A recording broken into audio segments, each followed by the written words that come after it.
Kisah wanita mandi darah untuk menjadi awet muda dan dia digilir sebagai syaitan yang mempunyai 650 rekod pembunuhan. Nama, Elizabeth Bathory.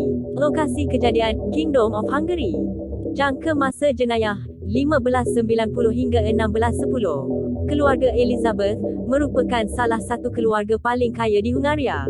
Salah seorang sepupu Elizabeth adalah Perdana Menteri di Hungaria, serta saudara lelakinya Stephen pernah menjadi Raja Poland. Pada umur 15 tahun, Elizabeth berkahwin dengan Count Ferenc Nadasdy yang 10 tahun lebih tua darinya. Suami Elizabeth menjadi terkenal kerana keberaniannya di medan pertempuran, manakala Elizabeth yang masih muda, sentiasa berasa kesepian kerana selalu ditinggal suami yang sibuk berperang. Elizabeth mempunyai banyak kekasih gelap yang melayaninya semasa suaminya berperang. Dia juga pernah melarikan diri bersama kekasih gelap, namun kemudian kembali semula kepada suami dan suami dia memaafkan. Elizabeth juga menjadi seorang biseksual dengan melakukan hubungan lesbian dengan orang gajinya bernama Countess Clara Bathory. Elizabeth kemudian mulai terpengaruh dengan sesuatu ilmu yang diajarkan oleh salah seorang pelayannya yang bernama Dorothea Zentes yang biasa disebut Dorka. Kerana pengaruh Dorka, Elizabeth mengubah kastil Kejler menjadi pusat keganasan dan penyiksaan seksual terhadap gadis-gadis pelayan. Manakala suami Elizabeth telah meninggal pada tahun 1600.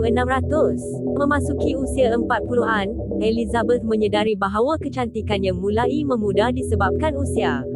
Tetapi Elizabeth adalah pemuja kesempurnaan dan kecantikan yang ingin melakukan apa saja demi mempertahankan kecantikannya.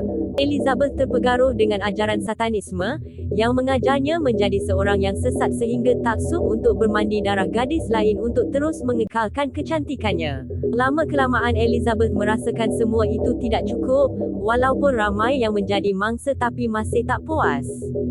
Maka, Elizabeth pun memulakan misi menculik anak-anak gadis berketurunan bangsawan dan raja-raja. Bila keadaan berlarutan, ramai pihak termasuk Raja Hungary curiga dengan kejadian kehilangan ramai gadis. Pada tarikh 30 Disember 1610, tentera Hungary menyerbu kastil Kejler pada tengah malam. Tentera juga terkejut melihat mayat seorang gadis yang pucat kehabisan darah, terbaring terlentang di atas meja makan. Manakala seorang lagi gadis ditemui masih hidup, namun terikat di tiang dengan kedua-dua urat nadinya dihiris hingga menitisnya darah.